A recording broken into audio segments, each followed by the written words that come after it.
ये दुनिया तुम्हें वैसी नहीं दिखती है जैसी कि ये दुनिया है। ये दुनिया तुम्हें वैसी दिखती है जैसे तुम खुद हो। जिसकी नजर जैसी है उसके लिए ये दुनिया वैसी ही है। तो अगर तुम अपनी दुनिया को बदलना चाहते हो तो उसका सिर्फ एक तरीका है, अपनी नजर को बदलो। एक बार की बात है, एक बहुत बड़ा नेता एक साधु के छोटे से आश्रम में गया, क्योंकि उसने बहुत सुना था उस साधु के बारे में और उसके मन में आया कि मैं एक बार जाकर के देखता हूं कि लोग इतनी तारीफ क्यों करते हैं उसकी। तो जब वो उस आश्रम में गया तो वहां पर एक छोटा सा कमरा था जहां पर एक कालीन बिछा हुआ था। वहां पर कुछ लोग बैठे हुए थे नीचे और साधु जी सामने बैठे हुए थे। कुछ सवाल जवाब चल रहा था। तो जैसे ही वो अंदर गया, वो अकेला नहीं था, उसके साथ में 4 बॉडीगार्ड्स भी थे और उसको ये आदत थी कि जहां पर भी वो जाता था लोग अपनी जगह से खड़े हो जाते थे, उसकी तरफ देखते थे, हाथ जोड़ते थे, अपना सर झुकाते थे। लेकिन यहां पर ऐसा कुछ भी नहीं हुआ। साधु ने उसकी तरफ देखा तक नहीं, क्योंकि वो साधु किसी के सवाल का जवाब दे रहे थे।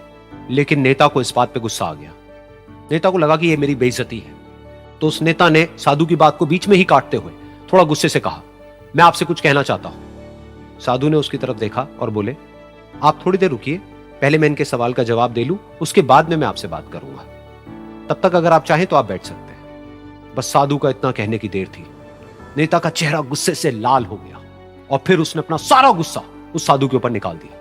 अभी तक वो नेता बहुत ही तमीज से बात कर रहा था, यानी कि आप कह करके बात कर रहा था। अब वो तू तड़ाक पे उतर आया। नेता ने उस साधु को कहा, तुझे पता भी है मैं कौन हूं और तू किससे बात कर रहा है?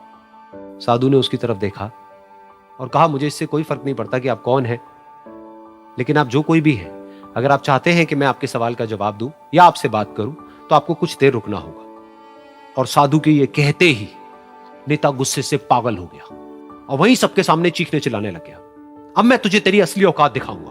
तूने मुझसे पंगा लेकर के ठीक नहीं किया है। तुझे पता भी है मैं तेरे बारे में क्या सोचता हूं।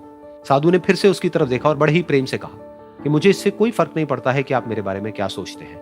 आप जो चाहे वो मेरे बारे में सोच सकते हैं। फिर उस नेता ने बोला कि तू चाहे सुनना चाहता है या नहीं, लेकिन मैं तुझे बताऊंगा यही सबके सामने कि मैं तेरे बारे में क्या सोचता हूं। तू एक बहुत ही घटिया इंसान है।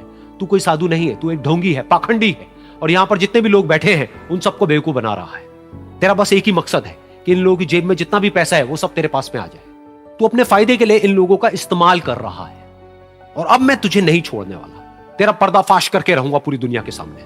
लेकिन उसके इतना बोलने के बाद भी उस साधु के चेहरे पर हल्की सी मुस्कान बनी ही रही। ये देखकर वो और तिल मिला गया और उसने कहा, अब बहुत हुआ, अब मैं यहां 1 मिनट भी नहीं रुकने वाला। लेकिन अभी भी तेरे पास में मौका है।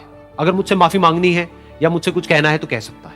इतना सब होने के बाद भी साधु बिल्कुल शांत था और उनके चेहरे पर एक मुस्कान थी। उन्होंने अपनी आंखें बंद कर ली। फिर साधु ने अपनी आंखें खोली, हाथ जोड़े और कहा कि मुझे आपसे कोई गिला शिकवा नहीं है। मेरे मन में आपके लिए कोई भी गलत ख्याल नहीं है। जो भी आपने मेरे बारे में कहा वो आपकी अपनी सोच थी। तो मुझे आप में कोई भी बुराई नजर नहीं आती है। मुझे आप एक बहुत ही भले इंसान लगते हैं। और साधु के इतना कहते ही नेताजी का दिमाग 7वें आसमान पर पहुंच गया। उनके चेहरे पर एक अजीब सी खुशी थी, क्योंकि उस साधु ने वो ही कहा जो बाकी सब लोग उस नेता को कहते हैं। और वो खुशी खुशी उस आश्रम से अपने घर की तरफ चला गया और जा करके अपने पिताजी के साथ में बैठ गया। उसके पिताजी की आंखें बंद थी और वो ध्यान में थे। पूरी जिंदगी उन्होंने सिर्फ लोगों की सेवा करी और बदले में कुछ भी एक्सपेक्ट नहीं किया। तो थोड़ी देर बाद जब उन्होंने अपनी आंखें खोली और देखा अपने बेटे को अपने साथ बैठे हुए, तो उनके बेटे के चेहरे पर आज एक अजीब सी खुशी थी जो आज से पहले उन्होंने कभी नहीं देखी थी। फिर उसने एक एक करके सब कुछ बताया कि आज क्या हुआ, किस तरह से वो आश्रम गया, वहां पर क्या हुआ, उसने क्या कहा, उन्होंने क्या कहा। तो जब इसके पिताजी ने पूरी बात सुनी तो थोड़ा सा मुस्कुराए और अपने बेटे को देख करके बोले कि उन्होंने तुम्हारी तारीफ नहीं करी है, क्योंकि उन्होंने वो नहीं कहा कि जो तुम हो, उन्होंने वो कहा कि जो वो खुद है। और तुमने जो भी कुछ उनको कहा वो नहीं कहा कि जो वो है, बल्कि तुमने वो कहा जो तुम खुद हो। यही बात वेदों में भी कही गई है, यथा दृष्टि। ये दुनिया तुम्हें वैसी नहीं दिखती है जैसी कि ये दुनिया है। ये दुनिया तुम्हें वैसी दिखती है जैसे तुम खुद हो। जिसकी नजर जैसी है उसके लिए ये दुनिया वैसी ही है। तो अगर तुम अपनी दुनिया को बदलना चाहते हो तो उसका सिर्फ एक तरीका है, अपनी नजर को बदलो।